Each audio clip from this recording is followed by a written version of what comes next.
Stay quiet. Hide. Now, the doctor said that the moment I set the bouquet down, my hands still shaking from the cold. I came to the hospital to bring my wife home, not to hide in a dark records room. But through the crack in the door I saw my son standing beside his mother's bed, and my daughter-in-law holding papers I had never signed. That night I understood a painful contradiction. The place meant to save lives was hiding a rupture, and my family was no longer the safest place I knew. Before I go on, take a moment to subscribe to the channel, and leave a comment telling me where you're listening from. Your being here is not an accident, and maybe, just like me that night, you're about to hear a truth that will leave nothing the same again. My name is Howard. I'm 68 years old, retired from engineering long enough to believe life had finally slowed down. I have a gentle wife, a few small shops to look after in my spare time, and a simple belief that family is the safest place there is. The snowy night at Street Jude Hospital proved that belief was more fragile than I ever imagined. And everything began the moment I stepped into that empty hallway. I arrived at Street Jude about 10 minutes later than planned. The snow was falling so thick it swallowed every sound. The parking lot was nearly empty, yellow lights reflecting off patches of ice. I was holding a bouquet of white roses, the kind Martha liked because, as she used to say, they weren't flashy. Her surgery was supposed to be minor, routine. I believed that. I always believed. The fourth-floor hallway was silent. My footsteps echoed, then echoed again, like someone else was walking just behind me. I checked my watch. Visiting hours were over. I was about to ask a nurse for permission when a door suddenly opened. Dr. Miller stepped out. His white coat wasn't even buttoned yet. He didn't greet me. He didn't ask who I was. He grabbed my wrist and pulled me into a records room. Dark, cramped smelling of old paper and chemicals that stung my eyes.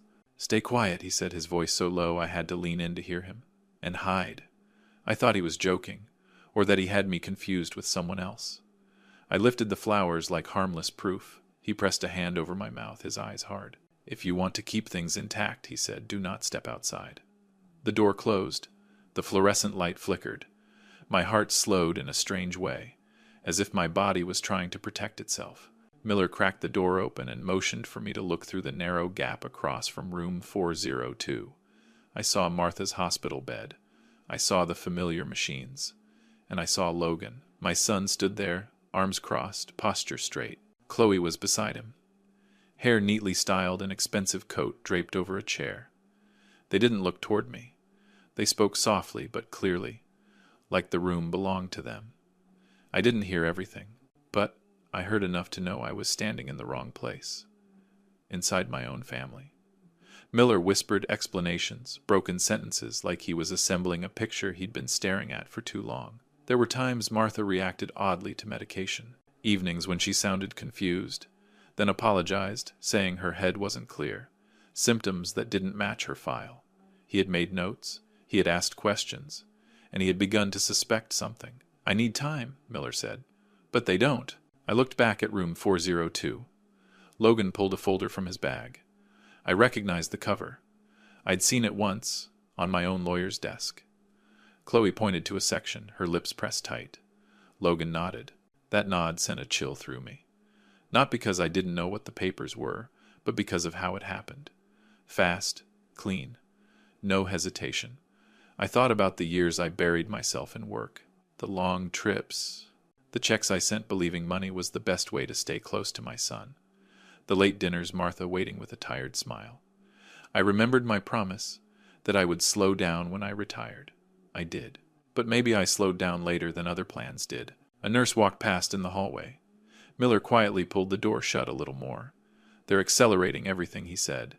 "Paperwork, capacity evaluations, administrative steps. From a distance, it all looks legitimate." And up close I asked. My voice was dry, not shaking. "Up close," he said, "there's too much silence." Silence. I heard that word for the second time in 10 minutes. It was no longer advice. It was a condition. I looked down at the flowers in my hand. One petal fell to the floor, crushed under someone's shoe, leaving a faint, wet mark. I bent to pick it up, then stopped. I let it stay there. Some things, once they touch the ground, are better left where they fall. Miller went on, about cameras in the side corridors, about unusual gaps in timing, about data accessed outside proper procedure. He didn't accuse anyone. He simply laid the pieces on the table. I looked at them and understood this much. If I stepped out of that room right now, I would ruin everything. I leaned back against the file shelves. For the first time in many years, I didn't rush to fix things. I waited. I watched. I memorized. I let the cold of that snowy night sink into my thoughts, sharpening them. Through the narrow crack in the door, Chloe gave a thin smile. Logan checked his watch, a kind of urgency that didn't belong in a hospital. That's when I understood. This night wasn't just a late shift or a delayed procedure. It was a door closing. And if I didn't stand exactly where I was, it would slam shut on everything I had spent a lifetime trying to protect. I stayed in the records room for almost another 10 minutes. Time inside a hospital doesn't move the way it does outside. It bends, shaped by the steady hum of machines and footsteps that never truly stop. Miller didn't say anything more. He let me watch, let me listen, let me connect the pieces myself. Maybe he understood that for a father, the truth needs to be uncovered slowly, not thrown straight into his face. The door to room 402 opened, then closed again. An administrative staff member stepped in, holding a gray folder. I saw Logan take one step forward, say something brief. Chloe tilted her head, her gaze firm, controlling. The staff member nodded, set the folder down, and left. No argument, no questions. Everything moved too smoothly. Smoothly enough to feel wrong. Miller leaned close to my ear. "They're requesting a decision-making capacity evaluation," he whispered, "based on recent notes." I understood immediately. The notes about Martha being confused. The broken sentences she had apologized to me for. The mornings she asked what day it was. I had told myself it was post-surgery fatigue. Age. A long winter. I chose the easiest explanation to believe. Through the narrow crack, Logan opened his bag and pulled out a thicker stack of papers. This time I recognized it clearly. Bold title. My sample signature on the first page. I had signed it years ago, in a warm office, to protect my family. Now it lay on my wife's hospital bed, like something that didn't belong there. Chloe said something that made Logan pause.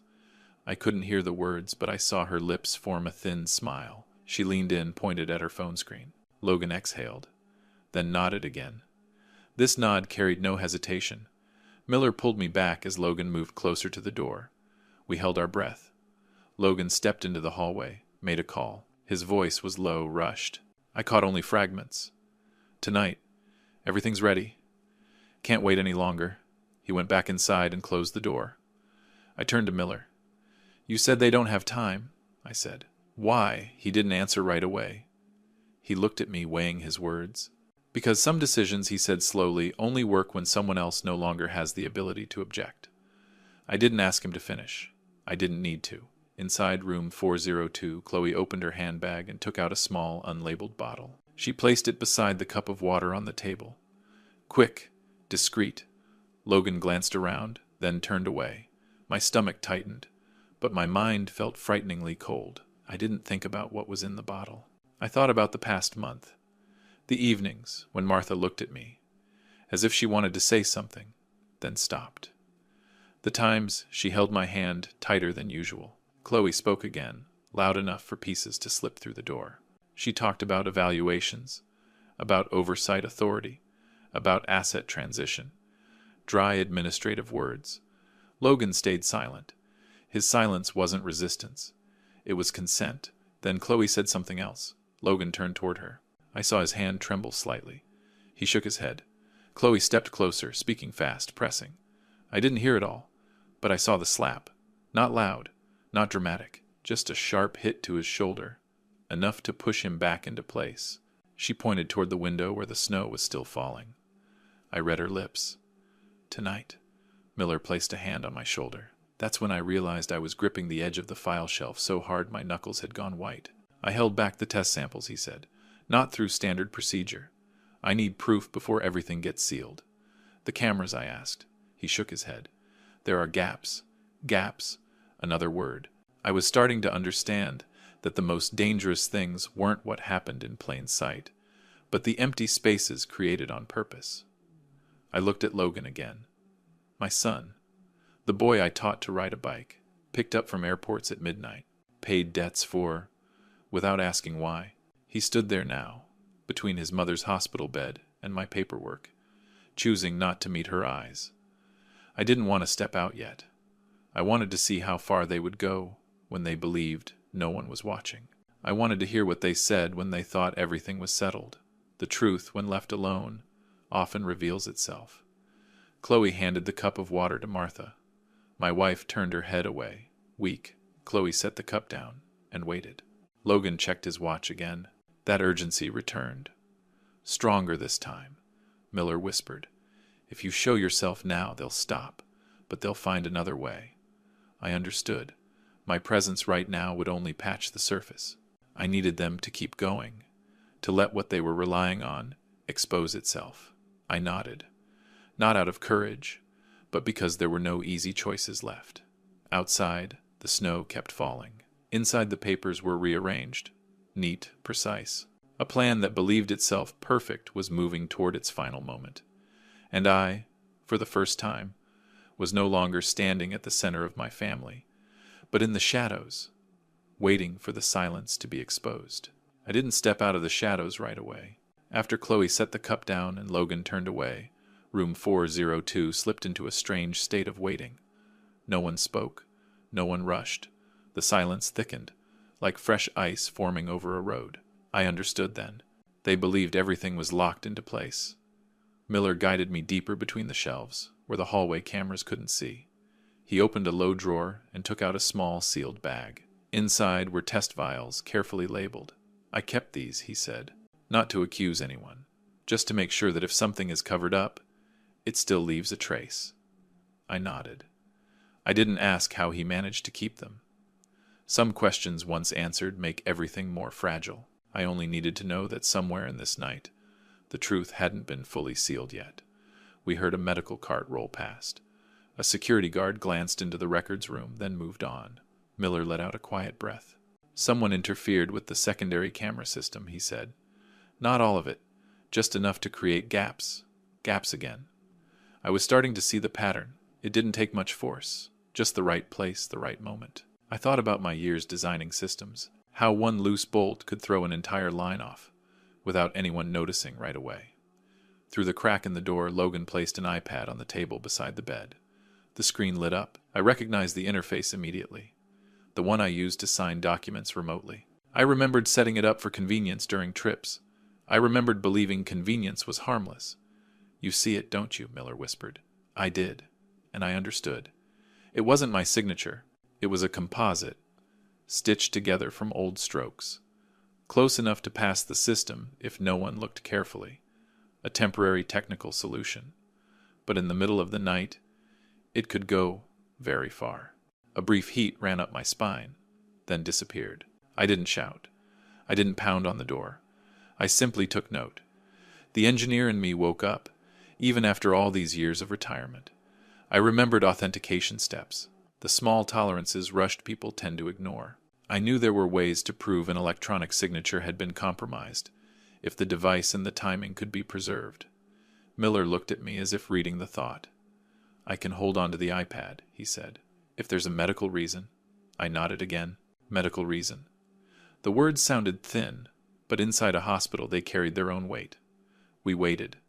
Time passed in the steady rhythm of monitor beeps. Then Chloe returned to the table and picked up the iPad. She typed something, quick, precise. Logan stood behind her, one hand on the back of the chair. He leaned in, spoke quietly. I couldn't hear the words, but I saw the tension in his shoulders. Suddenly an old memory surfaced, without warning. 30 years ago in a different clinic, a doctor had handed me a sealed envelope.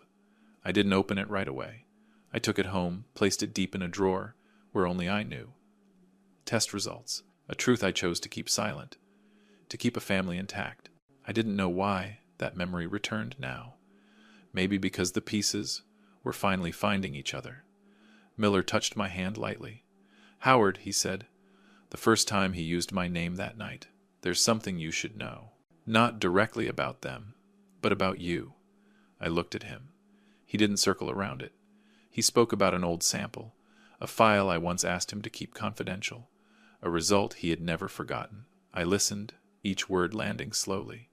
I already knew, but hearing it spoken out loud, here, now, changed the color of everything. Logan is not my blood. I had lived with that truth for 30 years, never once letting it change the way I called him my son. I chose silence, believing love didn't need proof. Tonight, that silence suddenly weighed more than anything else. Through the crack in the door, Logan placed his hand on the iPad, ready to complete the action. Chloe stood close eyes fixed on the screen. I looked at them, and in that moment the pain didn't come from betrayal of assets. It came from realizing that everything I had kept hidden to protect them had not been returned, with even the smallest restraint. "I don't want to use this," I said to Miller. "Not to win." "No one's talking about winning," he replied. "Just about not letting things be sealed by a gap." A nurse stepped into room 402 asking about Martha's condition. Chloe answered smoothly. Logan stepped back one pace. The iPad remained on the table. Miller looked at me. I understood the signal. This was the moment. He walked in, calm, composed the way a doctor does when handling difficult situations. He spoke about a metric that needed to be rechecked, about temporarily holding the device to prevent interference. No one objected. Chloe pressed her lips together but said nothing. Logan watched the iPad leave the room, a flicker of something like panic crossing his face. When the door closed, I leaned back against the wall. The truth about the signature, the camera gaps, the test samples, the bloodline, they intertwined, forming a quiet pressure. I didn't collapse. I just felt myself age a few more years in a single night. Miller returned the iPad in his hands. Now, he said, we have time. Time. The one thing they didn't have. The thing I had lost too much of, believing it would always be there. I took a deep breath, feeling the cold seep through my coat. The night wasn't over, and I knew that to fully expose the silence, I would have to step out of the shadows, in my own way. The time Miller mentioned wasn't long, but it was enough to change the direction of everything. I didn't stay still anymore. Once the iPad was taken away, room 402 lost its familiar sense of control. I saw Chloe move faster, her voice low but sharp. Logan answered in short phrases, his eyes drifting again and again toward the door. They didn't know where I was, but they could feel that something was no longer in their hands. I straightened my collar and took a deep breath. The cold was still there, but it no longer slowed me down. I nodded at Miller. No words needed. He understood. This was the part I had to step into on my own. The records room door opened. Hallway light poured in, blinding me for a moment. I walked slowly, deliberately, letting my steps look unsteady. My shoulders sagged. My breathing grew heavy, a familiar image to them, the aging father they had learned to underestimate. Logan saw me first. His eyes widened, then quickly pulled back. Chloe spun around, her expression shifting fast, from surprise to irritation to a cold calm. "Dad, what are you doing here?" Logan asked. His voice was higher than usual. "I came to take my wife home," I said. I let the words land without explanation. I took another step, then faltered, as if losing my balance. Chloe moved quickly and caught me. Her grip was tighter than necessary. "Dad isn't well," she said loudly enough for the nurse in the hallway to hear. "He should sit down." I leaned into her for exactly one beat.